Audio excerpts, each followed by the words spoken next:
Listen to this story, The Necklace. So let's read with me. The girl was one of those pretty and charming young creatures who sometimes are born, as if by a slip of fate, into a family of clerks.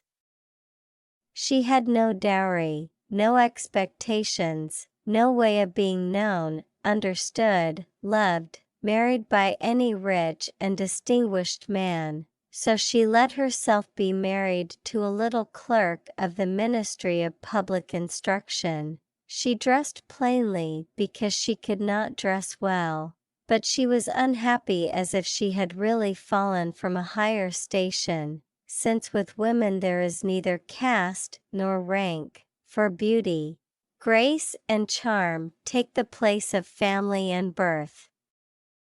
Natural ingenuity, instinct for what is elegant, a supple mind are their sole hierarchy, and often make of women of the people the equals of the very greatest ladies. Mathilde suffered ceaselessly, feeling herself born to enjoy all delicacies and all luxuries. She was distressed at the poverty of her dwelling, at the bareness of the walls, at the shabby chairs, the ugliness of the curtains. All those things, of which another woman of her rank would never even have been conscious, tortured her and made her angry. The sight of the little Breton peasant who did her humble housework aroused in her despairing regrets and bewildering dreams. She thought of silent antechambers hung with oriental tapestry, illumined by tall bronze candelabra, and of two great footmen in knee breeches who sleep in the big armchairs, made drowsy by the oppressive heat of the stove. She thought of long reception halls hung with ancient silk, of the dainty cabinets containing priceless curiosities, and of the little coquettish perfumed reception rooms made for chatting at 5 o'clock with intimate friends, with men famous and sought after, whom all women envy and whose attention they all desire. The Minister of Public Instruction and Madame Georges Ramponneau request the honor of M. and Madame Loisel's company at the Palace of the Ministry on Monday evening, January 18. Instead of being delighted, as her husband had hoped, she threw the invitation on the table crossly, muttering, "What do you wish me to do with that? Why, my dear, I thought you would be glad. You never go out, and this is such a fine opportunity. I had great trouble to get it. Everyone wants to go, it is very select, and they are not giving many invitations to clerks. The whole official world will be there." She looked at him with an irritated glance and said impatiently, "And what do you wish me to put on my back?" He had not thought of that. He stammered, "Why, the gown you go to the theatre in. It looks very well to me." He stopped, distracted, seeing that his wife was weeping. Two great tears ran slowly from the corners of her eyes toward the corners of her mouth. "What's the matter?" "What's the matter?" he answered. By a violent effort she conquered her grief and replied in a calm voice, while she wiped her wet cheeks, "Nothing. Only I have no gown, and, therefore, I can't go to this ball." "Give your card to some colleague whose wife is better equipped than I am." He was in despair. He resumed, "Come, let us see, Mathilde. How much would it cost, a suitable gown, which you could use on other occasions, something very simple?" She reflected several seconds. making her calculations and wondering also what sum she could ask without drawing on herself an immediate refusal and a frightened exclamation from the economical clerk. Finally she replied hesitating, "I don't know exactly, but I think I could manage it with 400 francs. He grew a little pale. Because he was laying aside just that amount to buy a gun and treat himself to a little shooting next summer on the plain of Nanterre, with several friends who went to shoot larks there of a Sunday." But he said, "Very well. I will give you 400 francs. And try to have a pretty gown."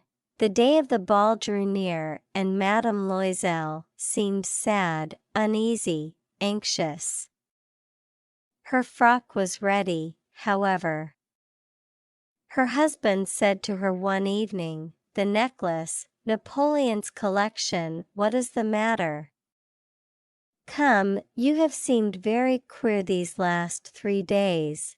And she answered, "It annoys me not to have a single piece of jewelry, not a single ornament, nothing to put on. I shall look poverty-stricken." "I would almost rather not go at all. You might wear natural flowers," said her husband. "They're very stylish at this time of year." "For 10 francs you can get 2 or 3 magnificent roses." She was not convinced. "No, there's nothing more humiliating than to look poor among other women who are rich." "How stupid you are," her husband cried. "Go look up your friend, Madame Forestier, and ask her to lend you some jewels. You're intimate enough with her to do that." She uttered a cry of joy. "True. I never thought of it." The next day she went to her friend and told her of her distress. Madame Forestier went to a wardrobe with a mirror, took out a large jewel box, brought it back, opened it and said to Madame Loisel, "Choose, my dear." She saw first some bracelets, then a pearl necklace, then a Venetian gold cross set with precious stones, of admirable workmanship. She tried on the ornaments before the mirror, hesitated and could not make up her mind to part with them, to give them back. She kept asking, "Haven't you any more?" "Why, yes." "Look further. I don't know what you like." Suddenly she discovered, in a black satin box, a superb diamond necklace, and her heart throbbed with an immoderate desire. Her hands trembled as she took it. She fastened it round her throat, outside her high-necked waist, and was lost in ecstasy at her reflection in the mirror. Then she asked, hesitating, filled with anxious doubt, "Will you lend me this, only this?" "Why, yes, certainly." She threw her arms round her friend's neck, kissed her passionately, then fled with her treasure. The night of the ball arrived. Madame Loisel was a great success. She was prettier than any other woman present, elegant, graceful, smiling, and wild with joy. All the men looked at her, asked her name, sought to be introduced. All the attachés of the cabinet wished to waltz with her. She was remarked by the minister himself. She danced with rapture, with passion, intoxicated by pleasure, forgetting all in the triumph of her beauty, in the glory of her success, in a sort of cloud of happiness comprised of all this homage, admiration, these awakened desires, and of that sense of triumph which is so sweet to woman's heart. She left the ball about 4 o'clock in the morning. Her husband had been sleeping since midnight in a little deserted anteroom with 3 other gentlemen whose wives were enjoying the ball. He threw over her shoulders the wraps he had brought, the modest wraps of common life, the poverty of which contrasted with the elegance of the ball dress.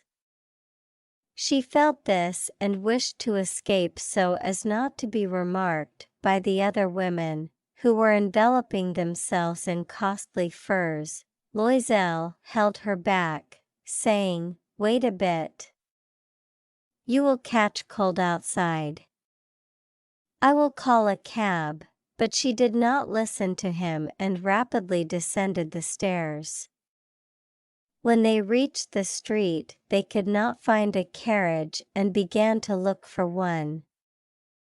Shouting after the cabman passing at a distance, they went toward the Seine in despair, shivering with cold.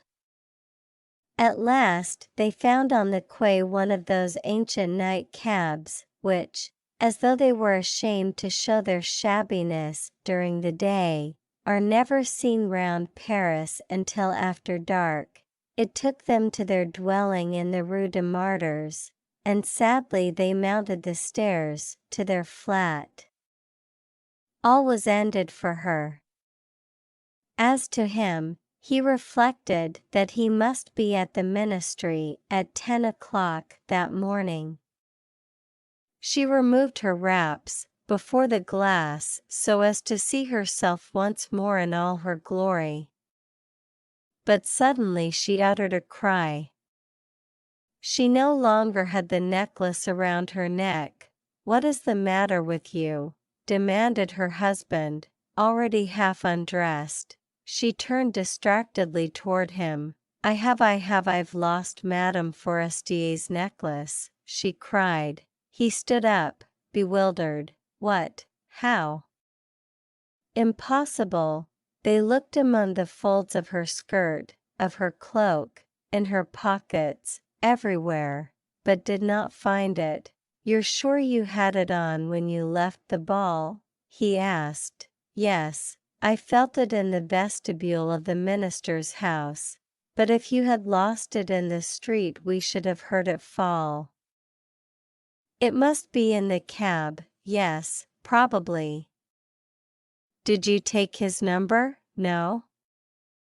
"And didn't you notice it?" "No." They looked, thunderstruck, at each other. At last Loisel put on his clothes. "I shall go back on foot," said he, "over the whole route, to see whether I can find it." He went out. She sat waiting on a chair in her ball dress, without strength to go to bed, overwhelmed, without any fire, without a thought. Her husband returned about 7 o'clock. He had found nothing. He went to police headquarters, to the newspaper offices, to offer a reward. He went to the cab companies everywhere. In fact, whither he was urged by the least spark of hope, she waited all day, in the same condition of mad fear before this terrible calamity. Loisel returned at night with a hollow, pale face. He had discovered nothing. "You must write to your friend," said he, "that you have broken the clasp of her necklace, and that you are having it mended. That will give us time to turn round." She wrote at his dictation. At the end of a week they had lost all hope. Loisel, who had aged 5 years, declared, "We must consider how to replace that ornament." The next day they took the box that had contained it and went to the jeweler whose name was found within. He consulted his books. "It was not I, madam, who sold that necklace. I must simply have furnished the case." Then they went from jeweler to jeweler, searching for a necklace like the other, trying to recall it, both sick with chagrin and grief. They found, in a shop at the Palais Royal, a string of diamonds that seemed to them exactly like the one they had lost. It was worth 40,000 francs. They could have it for 36, so they begged the jeweler not to sell it for 3 days yet. And they made a bargain that he should buy it back for 34,000 francs, in case they should find the lost necklace before the end of February. Loisel possessed 18,000 francs, which his father had left him. He would borrow the rest. He did borrow, asking 1,000 francs of one, 500 of another, 5 louis here, 3 louis there. He gave notes, took up ruinous obligations, dealt with usurers, and all the race of lenders. He compromised all the rest of his life, risked signing a note without even knowing whether he could meet it, and, frightened by the trouble yet to come, by the black misery that was about to fall upon him, by the prospect of all the physical privations and moral tortures that he was to suffer, he went to get the new necklace, laying upon the jeweler's counter 36,000 francs. When Madame Loisel took back the necklace, Madame Forestier said to her with a chilly manner, "You should have returned it sooner, I might have needed it." She did not open the case, as her friend had so much feared. If she had detected the substitution, what would she have thought? What would she have said? Would she not have taken Madame Loisel for a thief? Thereafter, Madame Loisel knew the horrible existence of the needy. She bore her part, however, with sudden heroism. That dreadful debt must be paid. She would pay it. They dismissed their servant, they changed their lodgings, they rented a garret under the roof. The other, astonished to be familiarly addressed by this plain good wife, did not recognize her at all and stammered, "But madam, I do not know, you must have mistaken, no. I am Mathilde Loisel." Her friend uttered a cry, "Oh, my poor Mathilde! How you are changed! Yes, I have had a pretty hard life, since I last saw you, and great poverty, and that because of you, of me." "How so? Do you remember that diamond necklace you lent me to wear at the ministerial ball?" "Yes." Well, I lost it." "What do you mean?" "You brought it back. I brought you back another exactly like it. And it has taken us 10 years to pay for it. You can understand that it was not easy for us. For us who had nothing. At last it is ended, and I am very glad." Madame Forestier had stopped. "You say that you bought a necklace of diamonds to replace mine?" "Yes." "You never noticed it, then?" They were very similar, and she smiled with a joy that was at once proud and ingenuous. Madame Forestier, deeply moved, took her hands. "Oh, my poor Mathilde! Why, my necklace was paste. It was worth at most only 500 francs. Thanks to watching the story. If you like, please share this video and subscribe this channel.